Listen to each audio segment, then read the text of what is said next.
নমস্কার। আজকে আলোচনা করব মালব্য যোগ নিয়ে। এই এপ্রিল মাসে তৈরি হচ্ছে আপনার মালব্য রাজ্য।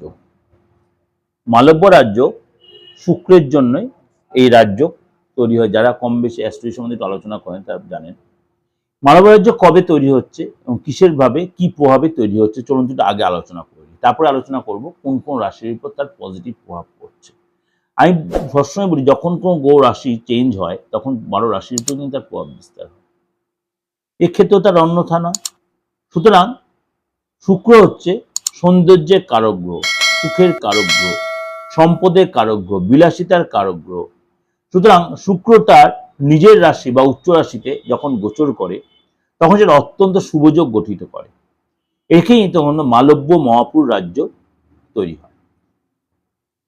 তেমনি 19শে এপ্রিল শুক্র তার নিজ রাশি বৃষ রাশিতে প্রবেশ করবে। 19শে এপ্রিল শুক্র 2026 সালে 19শে এপ্রিল শুক্র তার নিজ রাশি বৃষ রাশিতে প্রবেশ করবে। কিছু রাশির জন্য যথেষ্ট ভালো হবে, তার সৌভাগ্যের উন্মোচন হবে এবং এই সময় কিন্তু আপনার অনেক দিক দিয়ে আপনার সফলতার রাস্তা খুলে যাবে।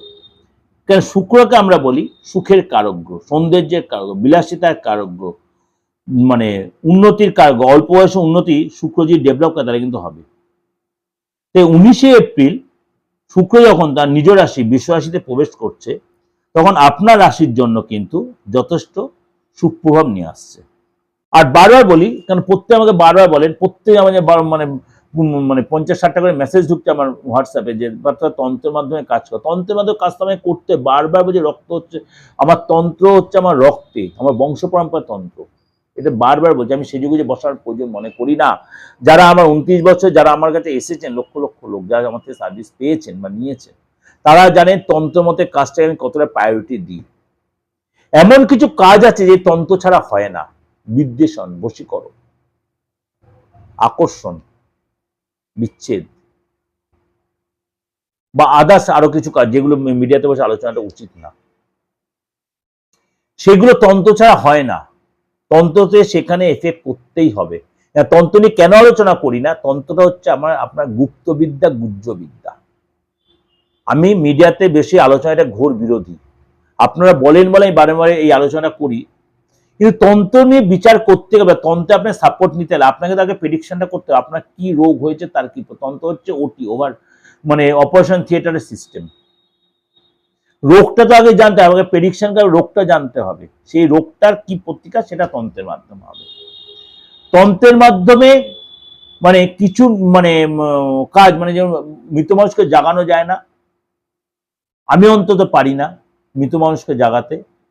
কিছু কনিক রোগ আছে যেটা আমি পারি না, কিন্তু অনেক কঠিন কঠিন কাজ আমি করেছি। বিশেষ করে বাস্তু রেক্টিভেট, বাস্তু মানে না ভেঙে না কোনো কিছু করে বাস্তু রেক্টিভ আরামসে করা যায়। যা ফ্ল্যাশ সিস্টেমে থাকেন বেশিরভাগই তাদের বাস্তুতে দেখালো নর্মালি কোনো দোষ আছে, তাহলে আপনি সেটা ভেঙে ফেলেন না, কখনোই নয়। বা আপনার রিলেশন তৃতীয় ব্যক্তির প্রবল, সেটা ঠিক করা। ব্যবসায় যাদের ডিস্টার্ব দীর্ঘদিন ধরে চলছে সেই জায়গাটা রেকটিফাই করা। আপনি কাজ করছেন, বস আপনার ঠিক প্রসন্ন হচ্ছে না, এগুলো তন্ত্রের মাধ্যমে খুব সুন্দর রেকটিফাই করা যায়। খুব সুন্দর রেকটিফাই করা যায়, মানে কাউকে আপনার বসে নেওয়া, তৃতীয় ব্যক্তির কাট আপ করা, এগুলো দারুণ করা যায়। বা আপনাদের মধ্যে একটা সন্দেহের বাতাবরণ বা আপনাদের আইনি ঝামেলা দীর্ঘদিন জড়িয়ে আছেন, এগুলোকে রেকটিফাই করা মানে খুব সুন্দর ফ্রুটফুল ভাবে কাজ করা যায়। যদি মনে হয় এগুলো রেকটিফাই করার প্রয়োজন মনে করছেন, বিশ্বস্তলে ভরসালে অবশ্যই যোগাযোগ করতে পারেন। কেন আলোচনা করছি? যারা আমাকে প্রত্যেকদিন বলে আলোচনা করতে, এই একটু শর্ট ভাই, সেই আলোচনার জন্য আপনাদের কাছে সবার কাছেই সোশ্যাল মিডিয়া আলোচনা করে দিলাম। সব ধর্মের লোকেরাই আসতে পারেন, এমন কোনো ব্যাপার নেই। হিন্দু ধর্মের শুধু লোক, সব ধর্মের লোকেরা, হিন্দু, মুসলিম, খ্রিস্টান, বৌদ্ধ, জৈন সবাই আসতে পারেন আমার কাছে। সবাই, সবার কাছে জন্য অবারিত দ্বার। আমি ধর্ম নিয়ে কোনো আমার ইয়ে নেই। বৃশ্চিক রাশি, বৃশ্চিক রাশির কিন্তু আপনার 7th হাউস, অর্থাৎ আপনার পার্টনারের ঘর, ব্যবসার ঘর। আপনার কিন্তু 7th হাউসে এই মালব্য রাজ্য তৈরি হচ্ছে। সুতরাং আপনার জন্য কিন্তু দীর্ঘদিনের মানে আটকে থাকা কোনো ব্যবসার কোনো কাজ আপনার কিন্তু সাকসেস পাবেন। বিশেষ করে পার্টনারশিপ ব্যবসায় যে আপনার প্রবলেম চলছিল, মিসআন্ডারস্ট্যান্ডিং চলছিল, সেগুলো ঠিক হবে। দাম্পত্য জীবনে সুখ শান্তি ফিরবে। প্রেম করছে, প্রেমটা ঠিক হবে। দাম্পত্য জীবনে যেটা সন্দেহের বাতাবরণ বা একটা অশান্তি বা সেটা অনেকটা ঠিক হয়ে যাবে। এবং আপনার মনে করুন কোনো ফ্যাশনেবল কোনো কাজে, ফ্যাশনেবল কোনো ব্যবসার সাথে জড়িত, সেখানে আপনি সাকসেস। এখানে দীর্ঘদিন মনের ইচ্ছা কোনো শখ পূরণ হবে আপনার। পার্টনার কিছু কিনে পার্টনার সারপ্রাইজ গিফট পেতে পারেন, আপনি পার্টনার সারপ্রাইজ গিফট দিতে পারেন।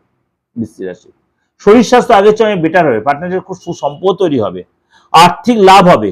অবিবাহিত যারা আছেন, সবচেয়ে বড় কথা, আপনার কিন্তু বিয়ের যোগাযোগ তৈরি হবে, বিয়ে আপনার হয়ে যাবে, ভালো সম্পর্ক তৈরি হবে, জীবন সঙ্গে সঙ্গে অনেকটা সময় কাটাবেন, উভয়ের মধ্যে একটা বন্ডিং ভালো হবে।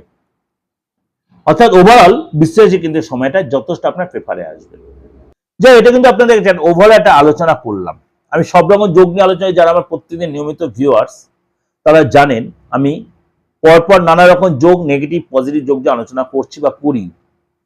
বিগত দিনগুলো করেছি, এখনো করছি বা আগেও ভবিষ্যতে করব। আপনারা একটাকে গুলিয়ে ফেলবেন না। নেগেটিভ যোগ হলে নেগেটিভ সবসময় হবে না, তার পজিটিভ তাহলে দেখবেন। পরে আমি পজিটিভ যোগ আবার আলোচনা করেছি। পজিটিভ যোগের যে এফেক্টটা, সেটা কিন্তু আপনার ক্ষেত্রে পজিটিভ দেবে এবং নেগেটিভ পোর্টটা অনেকটা আপনার খর্ব করে দেবে, অর্থাৎ কমিয়ে দেবে। ভয় পাওয়ার কিছু নেই, ঘাবড়ে যাওয়ার কিছু নেই। নেগেটিভ জন্য কেন আলোচনা করি? আপনারা অনেকটা বেশি ওয়াকিবল হয়ে যাবেন, সতর্ক হয়ে যাবেন, সংযত হয়ে যাবেন এবং অ্যাস্ট্রোলজি সম্বন্ধে আরো বেশি আপনার ভালো ধারণা। যদি কখনো দেখছেন নেগেটিভ যোগের কারণে আপনার নেগেটিভ প্রভাব পড়ছে, আপনি ভাববেন যে এটা তো ঠিকই পাত্রদা বলেছিল। ঘাবড়ে যাবেন না, দেখবেন সেটা সাময়িক হলেও ভালোটার জন্য আপনার পজিটিভ অনেকটাই আপনার মেনটেন হয়ে যাবে, ব্যালেন্স হয়ে যাবে। কিন্তু অ্যাস্ট্রোলজি হচ্ছে সম্পূর্ণ যে অঙ্কের মতো, খুব ইন্টারেস্টিং সাবজেক্ট। যখন একাধিক গ্রহ ট্রানজিট হচ্ছে, একাধিক গ্রহে একই রকম প্রভাব হবে। যখন জুতি তৈরি, তখন একাধিক জুতি তৈরি হচ্ছে, তখন একাধিক জুতি একই রকম প্রভাব হবে। তো সেটার সাথে আরেকটার সাথে একটা গুলিয়ে ফেলবেন না, তাহলে নিজে কনফিউজড হবেন না। প্রত্যেক পর শুনবেন, দেখুন খুব মজা পাবেন, আনন্দ পাবেন, উপভোগ করতে পারেন স্টোরিটাকে। আপনার রাশি সেই খারাপটার মধ্যেই পড়ে, তাহলে ভালোটাও আপনার যে পরে শুনছে তখন এটা অ্যাডজাস্ট হয়, নিজেই মিলিয়ে দেখবেন অ্যাডজাস্ট হয়ে যায়।